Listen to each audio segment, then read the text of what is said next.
O Brasil é um dos países que mais tem incidência de impostos. São 73 tipos de cobrança que representam 35% do nosso PIB. Por isso, está entre as propostas que serão enviadas ao Congresso para apreciação a reforma trabalhista, a volta do imposto sindical, a legalização do aborto, a regulamentação da mídia e a reforma tributária. No caso da reforma tributária, o governo trata como prioridade, quer que seja avaliada já nos primeiros meses deste ano. Mas o que é uma reforma tributária? A reforma tributária nada mais é do que a revisão das leis que determinam o quanto e como devem ser pagos os impostos e tributos cobrados aos brasileiros. Lógico que se você paga menos impostos, os preços vão baixar e o consumo aumenta, como também vão aumentar os investimentos em empresas nacionais e internacionais, o que gera empregos e até aumenta a arrecadação, o que acaba garantindo mais verbas para políticas públicas. O que o Congresso vai analisar é a PEC 45, que unifica os seguintes impostos. Nos impostos federais, existe o PIS, Programa de Integração Social, o IPI, Imposto sobre Produtos Industrializados, COFINS, Contribuição para Financiamento da Seguridade Social. Já os estados cobram o ICMS, Imposto sobre Circulação de Mercadorias e Prestação de Serviços, e os municípios o ISS, Imposto sobre Serviço. Atualmente já existem várias propostas de reforma tributária. A mais recente delas foi apresentada pelo senador Oriovisto Guimarães, líder da bancada do partido Podemos no Senado, com quem conversamos agora. Muito obrigado, senador. Muito obrigado, Romeu. É um prazer estar aqui. Qual as diferenças ou a diferença principal que existe entre as reformas tributárias que estão aí postas à mesa para discussão e a sua? Romeu, na verdade, existem 3 propostas hoje.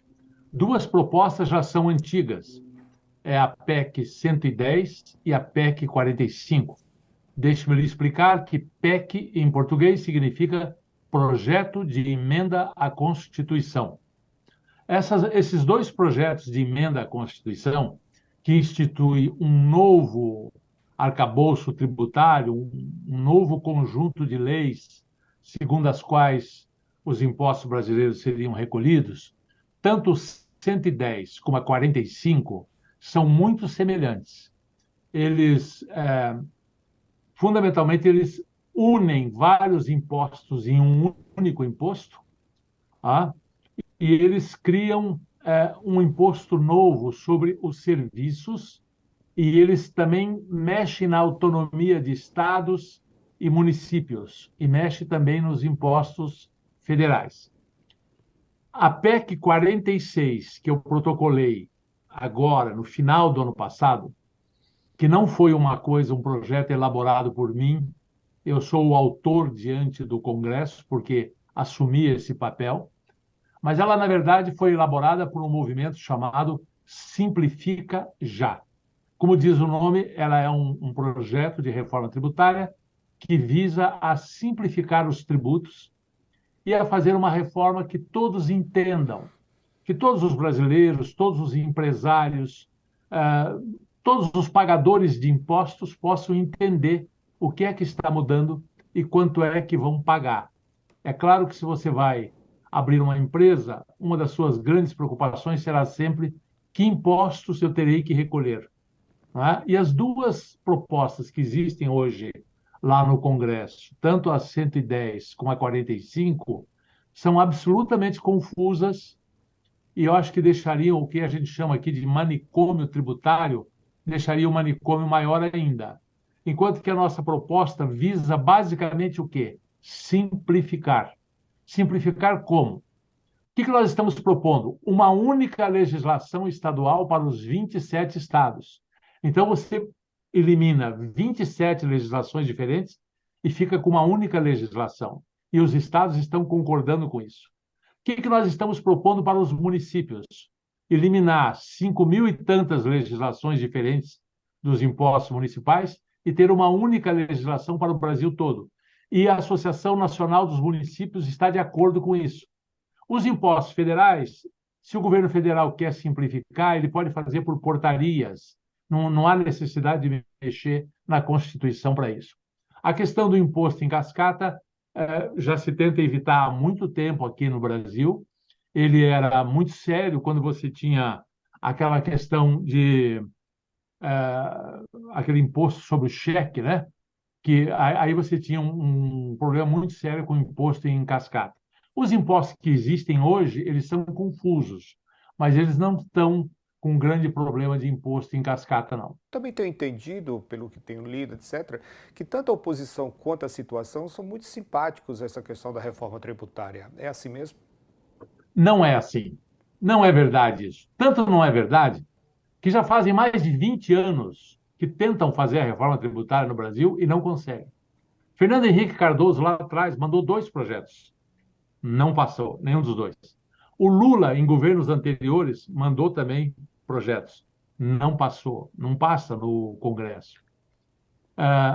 Agora, recentemente, o Paulo Guedes, o governo Bolsonaro, também tentou, também não passou. Por que que não passa? Qual é a dificuldade? Veja, quando você vai mexer com os impostos, se você vai tirar, se você vai dizer para uma parte da sociedade que ela vai pagar menos impostos, você vai ter que dizer para outra parte da sociedade que ela vai pagar mais impostos. Não é? Se você vai mexer com os impostos da indústria, você vai compensar isso no setor de serviços, você vai tirar,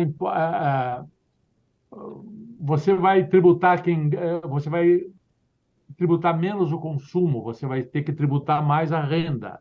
Então você mexe com as regras segundo as quais a sociedade está acostumada. E há um jogo de forças muito grande no Senado. Então, a Confederação da Indústria quer dar um palpite, o setor de serviços quer dar um palpite, os municípios não querem ser prejudicados, os estados que compõem a federação não querem ser prejudicados, o governo federal quer arrecadar mais. E isso se transforma num conflito político muito sério e que é muito difícil de sair essa reforma tributária. Por isso, nós estamos propondo uma reforma simplificadora, basicamente simplificar, sem alterar o que as partes estão pagando. Como o governo poderá ajudar na aprovação? Ou seja, o que é que ele pode fazer? Ele pode, primeiro, dialogar com os senadores, dialogar com os deputados, mais do que isso, dialogar com os municípios, dialogar com os estados, dialogar com a indústria, com o comércio, com a sociedade e procurar ver o que é consenso, o que é que todo mundo aceita. Esse é o único caminho. Se ele quiser fazer uma reforma de cima para baixo, impondo, num regime democrático, é muito difícil de fazer assim. É preciso costurar, e é isso que nós procuramos fazer. Nós dialogamos com todos os municípios, com todos os secretários de Fazenda do Brasil todo, no sentido de fazer algo que simplifique bastante. E depois, talvez, numa segunda etapa, ele possa fazer uma alteração pontual de uma coisa menor. O senhor acredita que o governo vai conseguir manter essa frente ampla que acabou derrotando o Bolsonaro? Acho muito difícil. Acho muito difícil. A política é uma coisa muito dinâmica. O governo Lula, como todo governo que começa, a gente disse que aqui no Brasil tem os 100 primeiros dias são a lua de mel, como se fosse um casamento. Nos 100 primeiros dias de governo, os 3 primeiros meses, todos nós estamos olhando para ver ao que veio esse governo. O que é que ele vai propor? O que é que ele vai fazer? Aonde que ele vai fazer economia? Como que ele vai mostrar que vai fazer uma administração fiscal responsável, né? Que a dívida do Brasil será controlada e possível de ser pago. Enfim, as propostas de reforma que ele vai fazer. Então, nesses primeiros 100 dias, há uma boa vontade geral da nação com o novo governo. Mas esse já tem uma oposição. Aqui no Brasil, as coisas ficaram muito polarizadas, não é? Muito entre direita e esquerda. E essa Frente Popular que o Lula formou não conta com o apoio de quase metade da nação que votou no Bolsonaro, que foi derrotado e que tem que aceitar essa derrota. Ele tem que acertar no governo. Se ele conseguir fazer a economia andar bem, se ele conseguir propor reformas que tornem o país mais simples, melhor para se criar emprego, para criar progresso, essa frente será mantida. Todo mundo quer ficar do lado de um governo que vai bem. Agora, ninguém quer ficar do lado de um governo que vai mal, né? Vai depender muito dos próximos meses. Para finalizar, a questão da PEC da transição, ela é válida apenas para 2023, certo? Exatamente. O governo queria que fosse para 2023 e 2024. O Congresso cortou, só 2023. O senhor acredita, então, que vai ter problemas a partir de 2024 em associar essa responsabilidade fiscal do teto dos gastos e os programas sociais? Depende do que o governo negociar com o Congresso. Todos nós temos boa vontade de encontrar uma solução. Se ele quiser substituir esse mecanismo de teto de gasto por outro mecanismo que seja confiável, por outro mecanismo que mostre que a dívida nacional está controlada, ele terá apoio do Congresso, eu não tenho dúvida disso. Se ele não for capaz de propor algo que substitua o teto de gasto continuará valendo. Conversamos com o senador Elvisto Guimarães. Muito obrigado, senador. Muito obrigado de verdade. Muito obrigado ao senhor. Até mais.